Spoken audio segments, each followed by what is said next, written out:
ఏ బాటైనా పర్వాలేదంట, సమయంతో సాగటమే మన సింపుల్ సిద్ధాంతం.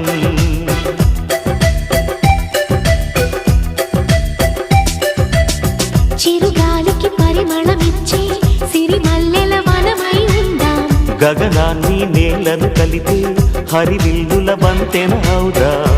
ఆనందం అంటే అర్థం మనమందా, ప్రతి పూట పాటై సాగే హుషారు సరిగమలో.